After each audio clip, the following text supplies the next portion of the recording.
So I read Matthew, Mark, Luke, and John.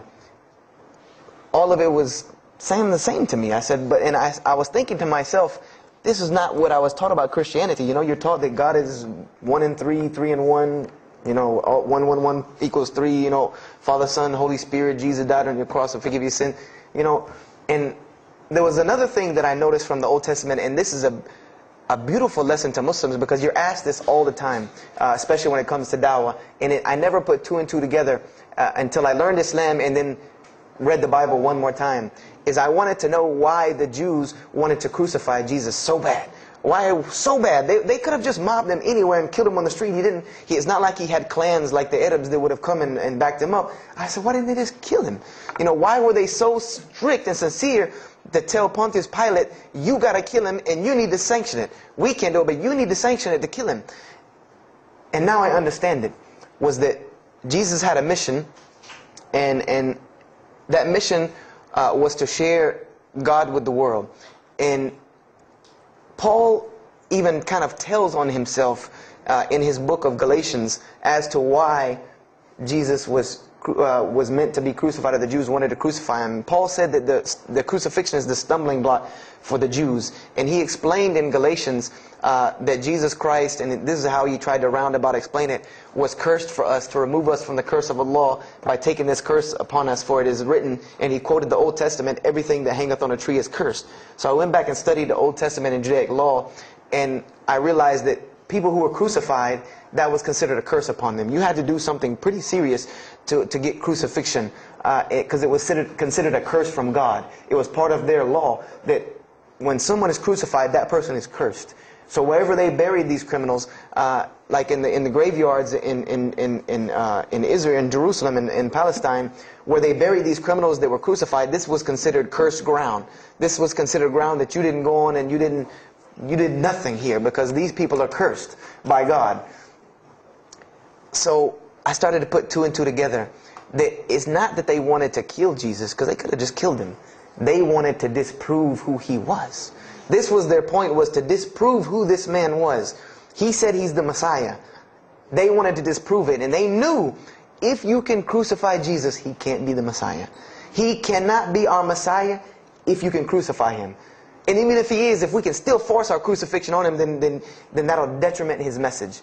So they understood this and knew this, and this is why they wanted to crucify him. And this is exactly why Allah saved him from it. Because everyone asks you, why did Allah save him from the crucifixion? Because you cannot crucify. That was part of his law that he came to fulfill, that he could not be cursed according to this law. He said, I have come to fulfill the law. To fulfill it. Therefore, he couldn't be cursed according to it. And this is why he went to the Garden of Gethsemane and asked God to remove this from him, because he knew how detrimental this was to his message of crucifixion. So I began to see all of these things. So I started to read. I got to the book of Acts and started to read the writings of Paul the Apostle. And things went from this to this. It went from one way to another way. It went completely flipped, turned around. The entire teachings went from obeying God, worshiping God, following the law, to worshiping Jesus Christ and abolishing the law completely. Paul even wrote to the Galatians, "Oh, you foolish Galatians, why are you still following this cursed law?" Jesus Christ came as a curse to remove us from the affliction of this curse. So I said to myself, but Jesus just said a few books before this that whosoever shall break the least of these commandments and teach men to do so shall be the least in the kingdom of heaven. And here you go, Paul preaching this gospel to abolish the law. So I even asked, what is going on here? So I started asking my pastor, and my pastor said, now you're getting into deep water. You know, now you're starting to question the New Testament. You really have some issues. You know, they even thought that I might be, you know, possessed and all kinds of things. So I had a very big conflict going on inside of me, and my friend took me to his textual critic teacher, his professor. And what this man told me probably wrecked my faith in Christianity. And I always say, I doubt he would be very happy me traveling around the world telling people that a Christian professor from Bob Jones University wrecked my faith in Christianity. But he did. Because what I asked him was, what happened to all these contradictions. You know, in the Old Testament there are many contradictions. If you study Hebrew language, you'll understand that when you read some of the Old Testament or the Torah, that there are some parts of the Torah that you can see is the most beautiful Arabic that you can see. Just the most beautiful Hebrew that you can see, just like when you read the Quran. It's very beautiful Hebrew. And then 2 chapters later, you'll see Hebrew that looks like a broken 3-year-old who is trying to scribble some Hebrew down. It looks very colloquial, very dialectic. You can tell it's not the same person speaking. So I went and asked him about all this stuff I saw. And he told me, he said, what you have is a book written by men over centuries and centuries and eons and eons. And he says, and this book started as an original that was copied and copied and copied, and somebody added a mistake, and somebody came behind him and corrected that mistake and added 2 of his own. Someone came and copied it and skipped a line and added a line where it wasn't supposed to be. And then someone else came and copied it and took it to his country, and in order for it to fit well with the doctrine they were teaching, he would cross out a dot here or cross out a word here or change a word here so that it would fit with the theological ideas of this part of the world. And he said, and after all these years, you have a book now that is compiled from all of this, written by the hands of men that still have men's fingerprints left on it. And that's what you have. You have an imperfect book that is only perfected through faith. This is exactly what he told me, that this book is perfected through faith. You cannot perfect it textually. It's not a textually perfect book. Those who believe in it by faith. And so I said, here we go again with this faith thing. You know, I said, God gave me a brain for a reason. If He did not want me to use it, He would remove this reason and logic part of my brain out and replace it with more faith.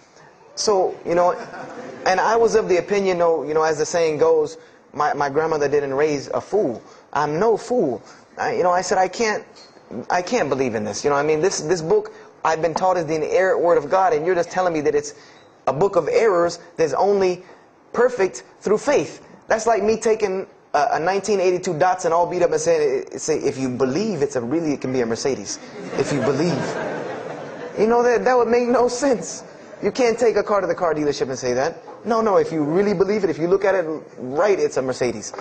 So I said, no, you know, this is a book full of errors. And God's religion is perfect. If God has a religion, it's perfect. If He has a book, it has to be perfect because He is perfect. So I left Christianity completely. And I decided that I was, you know, I had learned some concepts from the Bible. God was one. You couldn't fool me of that.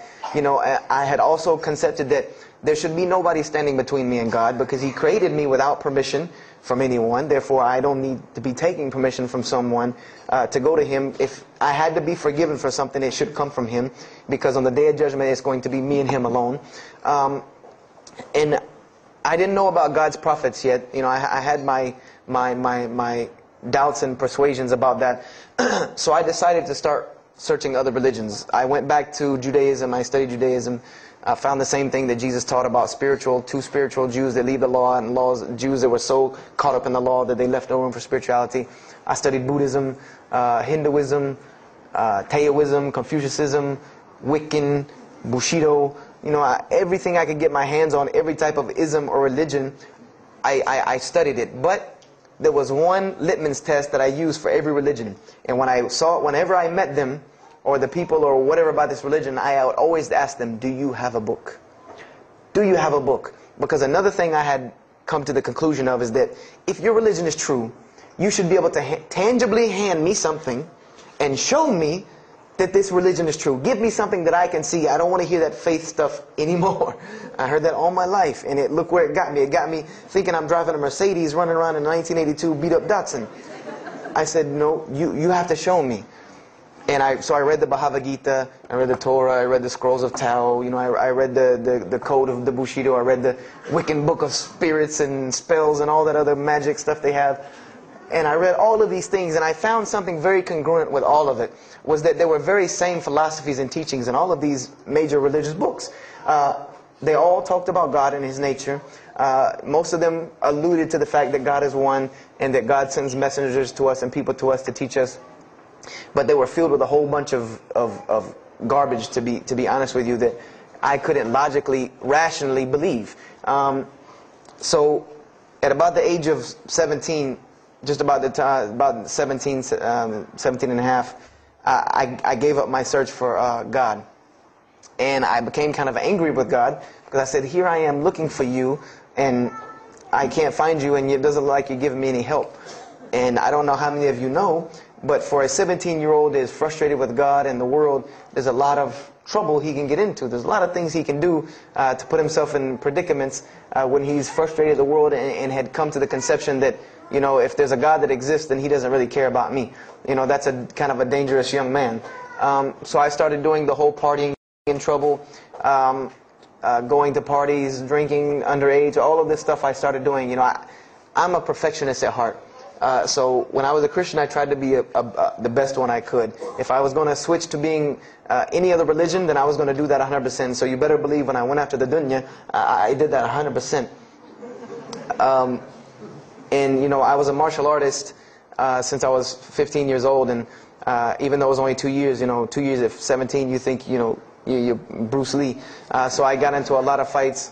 Got kicked out of school, had to go to another school, got in one fight, got arrested for a fight, you know, and there were a couple incidences that stopped this downward spiral, because I was on a very, very quick downward spiral that would, and I believe if I would have continued on that downward spiral, I would probably end up hurting someone, killing someone, or them hurting or killing me. And there were two incidents that brought that to an abrupt stop, like pulling the emergency brake. And the first one was a car accident that I was in. My friend and I were on the way back from Clemson University from a frat party, and we were driving up 385 in South Carolina, and we were both highly intoxicated.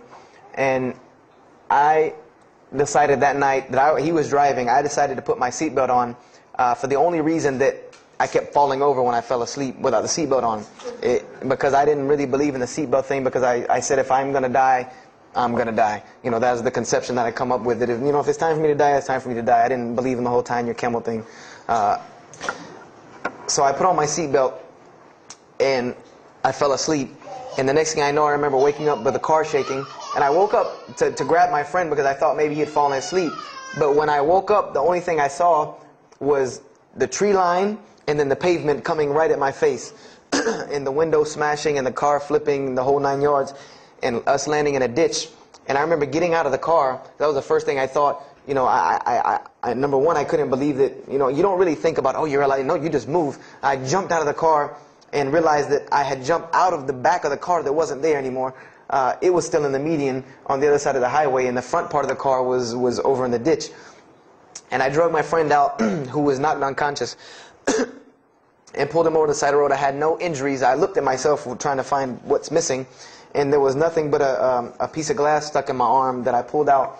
And it just so happened that a state trooper was passing the other way, because he turned around and came back. And when he came back, he asked what had happened.